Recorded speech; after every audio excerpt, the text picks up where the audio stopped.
color can really make or break a painting, and it's going to depend on a bunch of things. Your selected color palette for the actual painting, the access you have to different colors that either may represent these or be used to mix them up, which is probably the most important part, actually learning to mix up the colors. So today I'm going to be doing just kind of a big experimental painting. This is my chosen color scheme. I actually selected this from within this color cube. This is the volume 2. I only have the second one.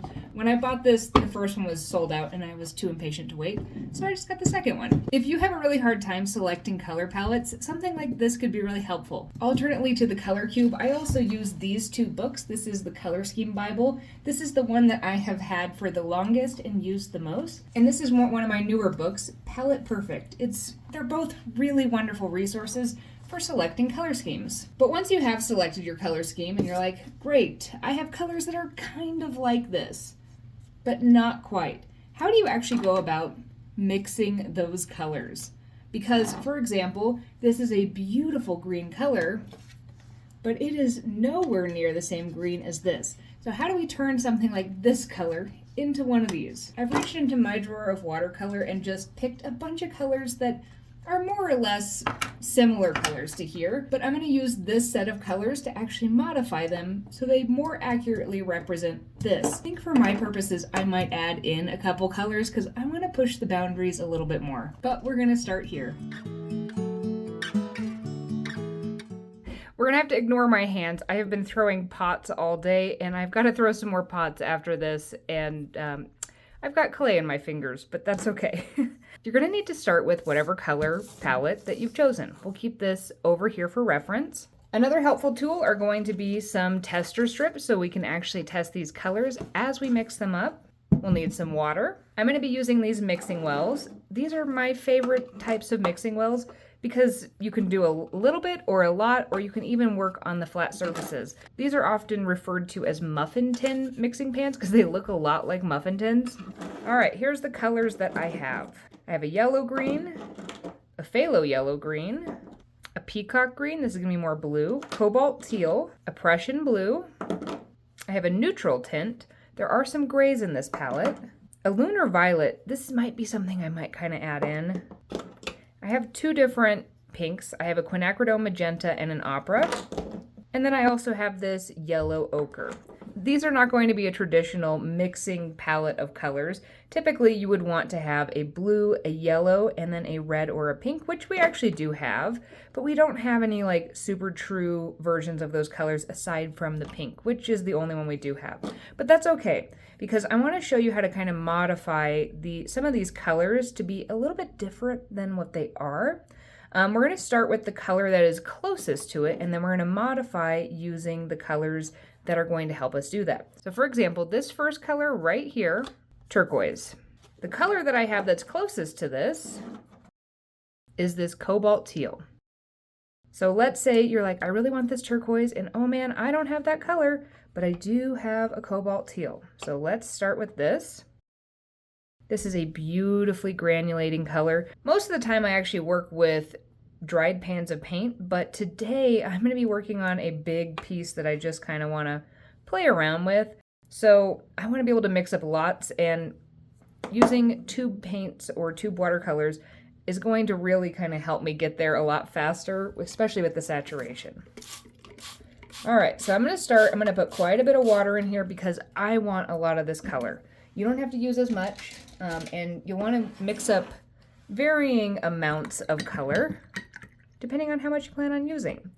So I'm going to take one of my brushes, and I've just wet it, and I'm just going to swirl it around. Notice I placed it here, not straight into the pan, and I do that on purpose because I want to be able to control how much I add, and that way I can kind of sneak up on a color. So I'm going to do that a couple times, and I mix it in real well. This cobalt actually does settle quite a bit, so we're going to actually see this kind of settle out, so we'll have to mix this one quite a bit. But notice the reason why we have tester strips is our eyes are going to deceive us. This looks like a super saturated color. It's not once we put it on the paper. So let's add in some more. There we go, we're getting some more saturation. I probably am going to end up using most of this or even needing a little bit more. But it's always better to end up needing to add more than just have too much sitting there.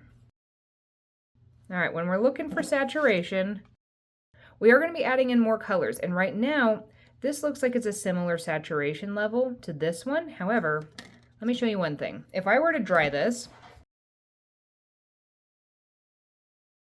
generally watercolor is lighter once it's dry. See how now this one is a little bit lighter in saturation, but it's okay because we are going to add more.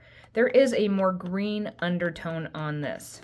When we're looking for undertones, because a lot of times people are like, how do I know what the undertone is? Well, having something like a color wheel here is going to be helpful because when we're thinking of this color, some of you might say this is more of a green, some of you might err on the side of it being more of a blue color. But what we can actually do is compare on this color palette. So let's get all of our greens and blues here. Here is straight up blue. Does not look hardly, actually it's probably better over here. This is the light saturations. If we take it to the, especially like the violet blue, does not look anywhere near the same color. Similar thing to the blue, still standing out. Once we get to the green blue, this is still quite a bit more blue. We're getting closer. See how this one is fairly similar, but it actually probably falls somewhere in between these. So you can have something like this and just kind of tracing to see what the undertones are, you're going to be able to actually kind of compare it across the wheel. And so it's going to help you. Same thing's going to go though from this side. So if you were describing this as a green, you would say it has blue undertones because notice does not,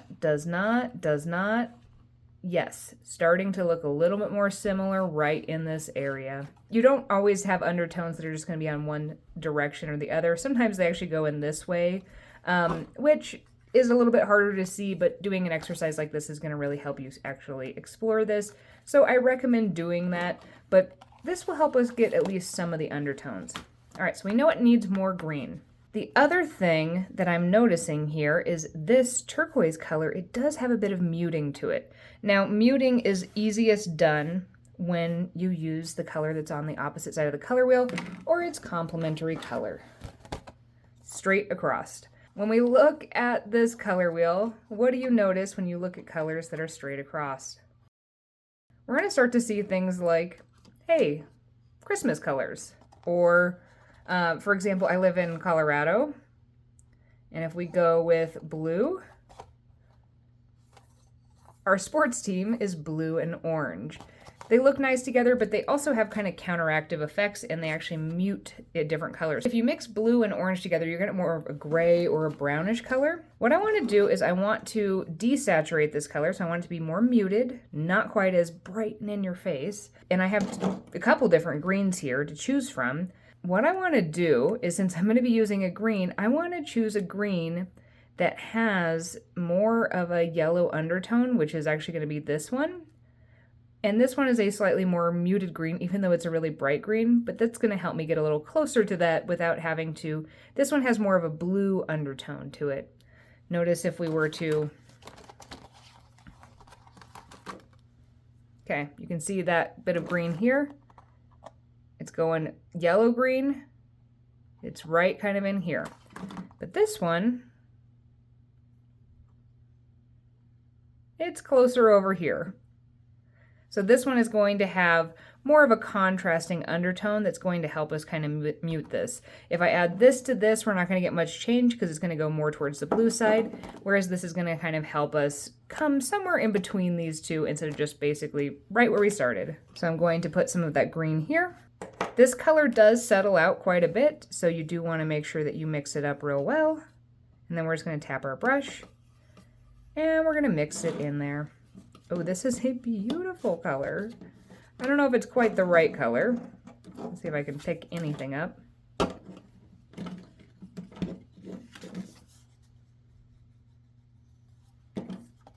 That is actually pretty close.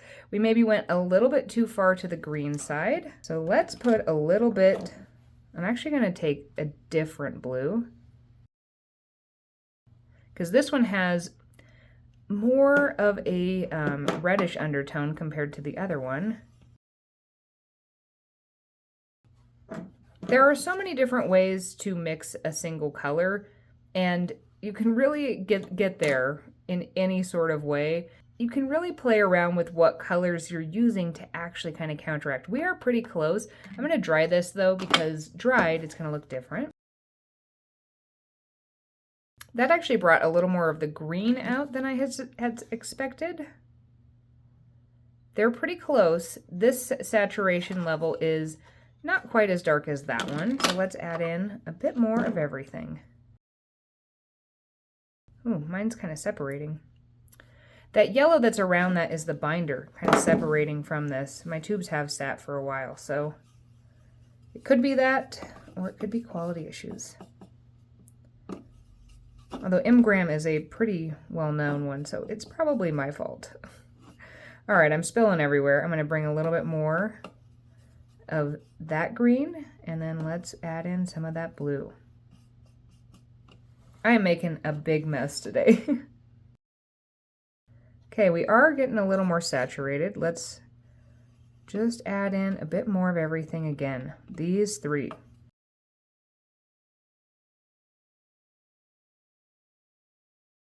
All right, I'm pretty sure I'm too much onto the green side. For sure. You can see it's almost closer to that one than that one. Not quite, but almost. So let's add in a bit more blue. That is a pretty color though. Now, if you want to make things even more complicated, you can kind of do what I'm doing. And part of what I'm doing is I'm combining a couple different watercolors. So that Mgram I mentioned was a granulating color, which is going to actually settle out a bit once it dries and create some interesting effects. Whereas these other ones are not as granulating, so they're going to stay kind of more in place. I still need to go a little bit more blue. We'll put the last bit of that in there, as well as some more of that.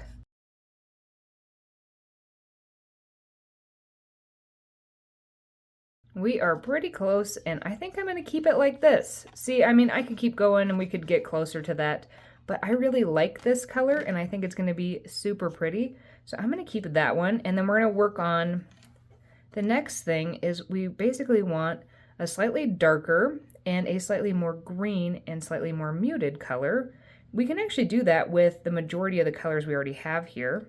So let's add in some water here.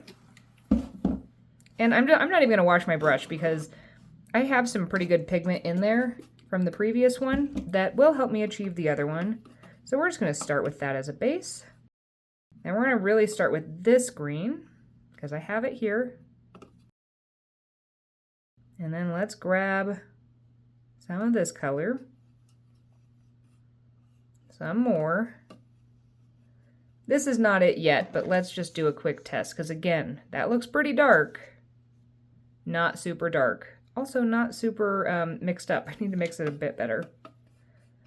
All right, so I'm gonna need more of this blue for sure. So let's put a little more down.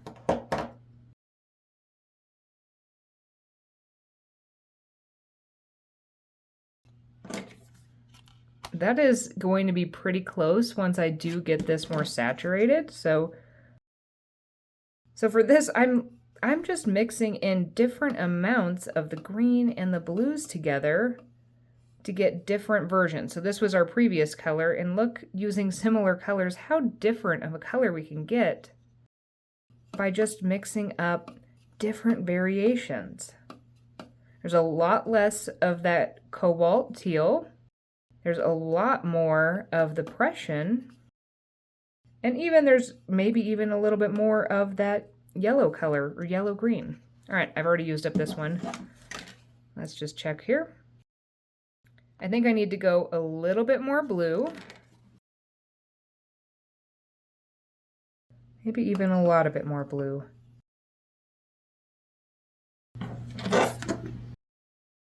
That's pretty close. So I can keep these two together, and I do think they'd be pretty. I'm going to do a little bit more blue.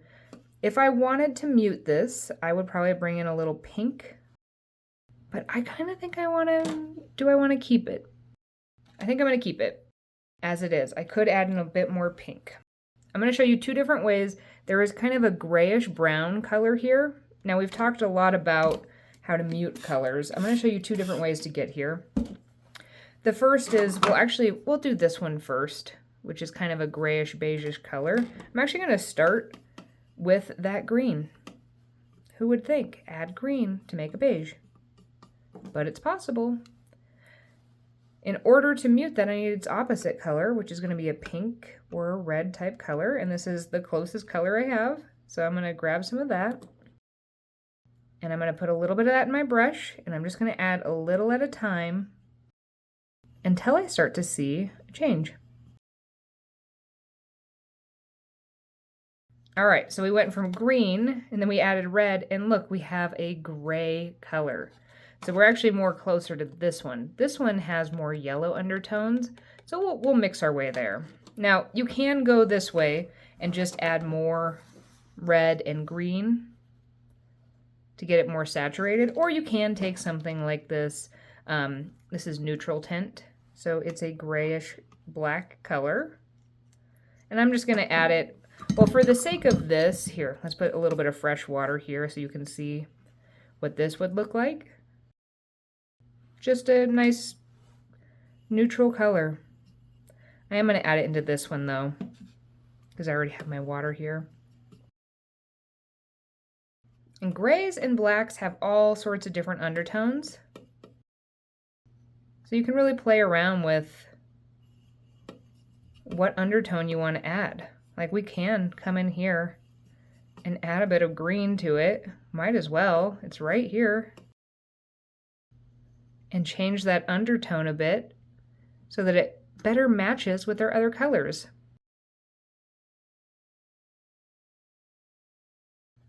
Okay, I'm gonna need more tester strips. All right, now we're gonna try to go to that neutral color. Now, one thing I'm noticing is that these all kind of go together, and these do have some yellow in them because they have some bits of orange. So we are gonna need some yellow. And my goal for this one is I'm going to use that neutral tint, I'm going to use that magenta, and I'm going to use this yellow ochre to get to the kind of that gray-brown color. When you have a good color palette often has more neutral colors in it to kind of help give the eye a little bit of break. You don't have to have neutral colors, but they often do in order to help provide kind of a break for the eye.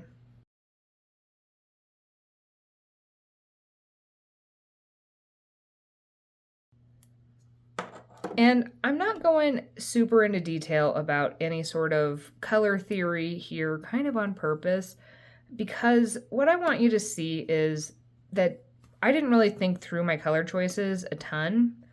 And as far as the watercolors that I actually selected to be here, but I'm able to make pretty much any color I want as long as I have a wide variety of colors. You don't have to have the same exact colors as somebody who's showing or demonstrating. I mean, sometimes it can be helpful, but you don't have to. So we need more yellow undertones. I don't know if you can see that, but there definitely needs to be more yellow. It's all about kind of arriving. So why I chose these three colors to mix this is there is this kind of muted quality to this color. It's a very brown color, but it kind of has this sandy or yellow undertone, but it also is warmer. It has kind of a warmth to it, so it's closer to red. So that's why I have the pink and then also the yellow. I could also achieve a very similar color using these three plus some blue. All right, notice that I haven't added any more of that neutral tint. I've just been adding more of that pink and more of that yellow, and that has gotten me closer. But the neutral tint did kind of provide the base. All right, I'm gonna keep that like that. Next up we have our peachy color. What are they calling this one? Salmon pink. That does feel very fitting. And I'm going to be using these two colors here. I'm actually not going to end up using all the colors that I grabbed because I don't need a ton of colors to achieve what I want to achieve. Again, this is where we want the tester strip because that looks like a lot of color. It's almost none. But I do need more of both of these. Probably way more of the yellow. The other thing I will say is different brands and different colors are going to have different strengths. So we'll watch this. But if we take, this is not very much. I'm going to mix that in. And it's going to, well, maybe we need a little more than that. But if we take about a brush full and mix it in, we're going to make a pretty big difference in the saturation. Versus here, if we take a brush full, ooh, that's a pretty generous brush full, it's not making a ton of difference. I'm going to need 2 brushfuls, maybe even 3 to make as big of a difference as I did previously, because this color is just, it's a beautiful color, it's just a little bit weaker in general, so I just need a lot more of it. When you are mixing colors, you're going to need to kind of keep that in mind, that even if you have the same exact color as somebody, their brand or even the quality, because you can buy things at student or professional quality, and maybe you can't afford the professional quality, which I don't blame you if that's the case. You might just need a little bit more. All right.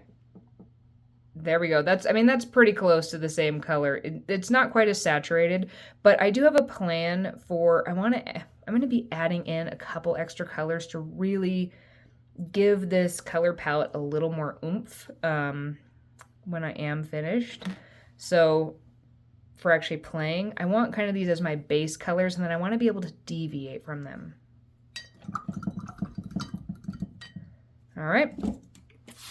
And this one is more or less the same as this color, just with more water in it and probably a little bit more yellow as well. So, you know, we could actually start something like this by just taking a couple scoops here and mixing that in pretty light. But we do want it to be quite a bit lighter in color. I keep trying to swatch on this. That's not going to be helpful. We need a little bit more color, although I do like how desaturated this color is compared to the others because it's going to create a lot more contrast. Yeah, I'm going to do a little bit more of that yellow, and then I'll be done.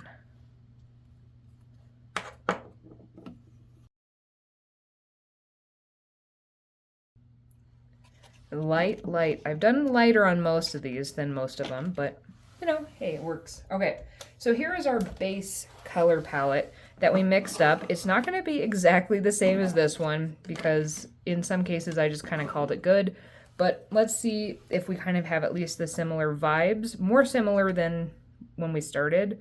So here is one color. All right, I gotta try to not touch these together so they don't bleed together.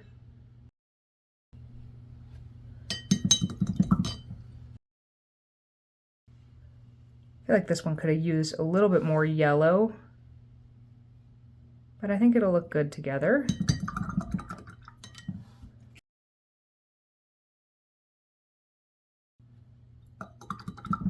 That neutral tint with a little bit of green undertone. These ones we really got to make sure we mix up super well because that one cobalt, it settles out. Oh, that one should actually be down here. And we'll fit that other one in between. I went in the wrong direction.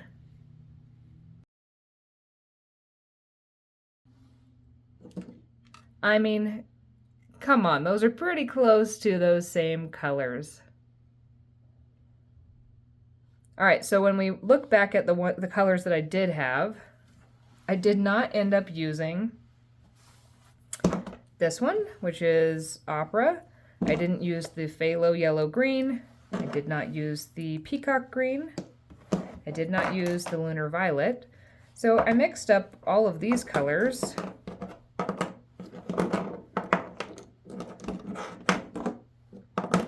Using these colors, and technically I probably could have done it without the neutral tint, although the neutral tint was going to be a little bit easier to kind of have a gray base.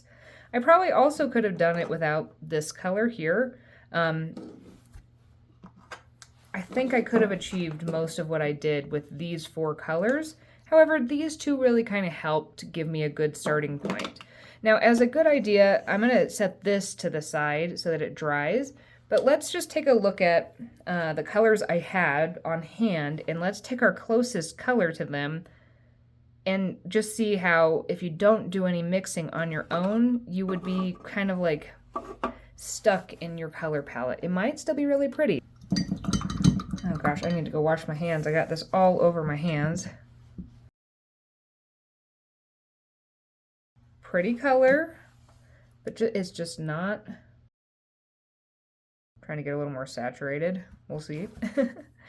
And then as far as what I pulled out, this would probably be the closest. It's not the same color by any stretch of the imagination. I probably do have greens that are a little bit closer.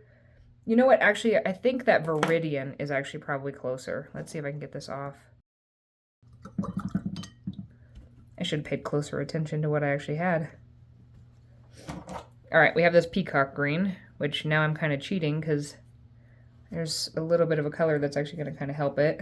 But this Peacock Green is more of a blue-green. Almost more blue in some ways.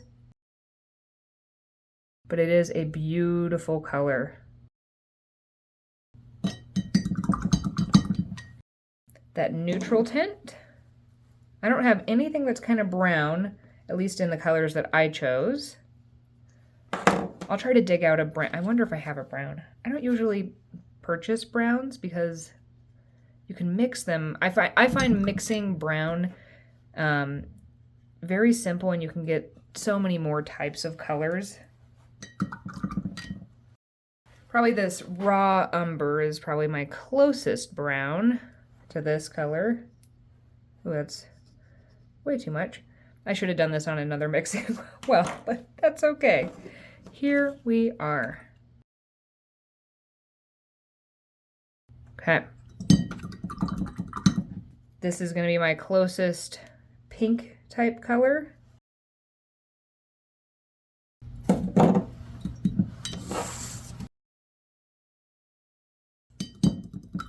These are going to be a little more saturated, a little more vibrant because I'm working so directly from the paint.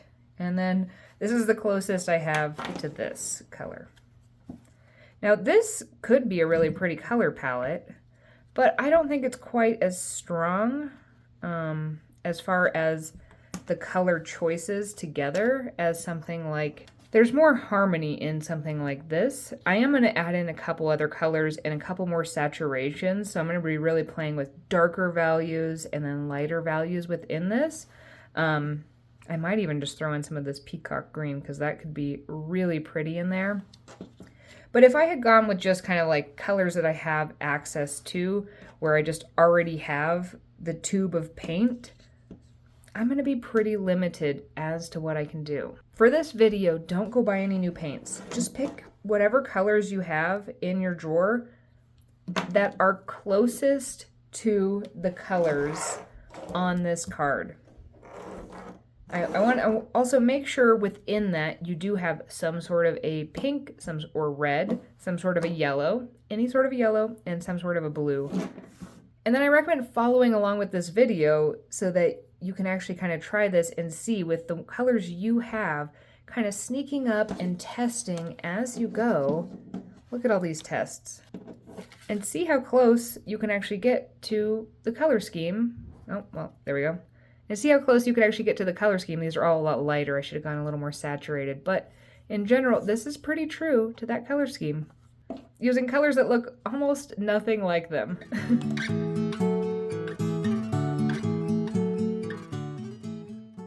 Alright, so what am I going to do with all these colors that I mixed up? Because you might have noticed I mixed up quite a lot. And there are a couple reasons for that. First, it's always easier to mix up a little bit too much color than not enough color. Especially if you're just new to mixing color, mix up more than you think you're going to need, because it's better to just have too much, because you can always use it again. It can just dry out on your palette and you can reuse it. However, the alternate, not having enough, then in the middle of your painting, while you're trying to manage everything that's wet or not wet or drying, you have to mix up more and try to color match, which can be very stressful.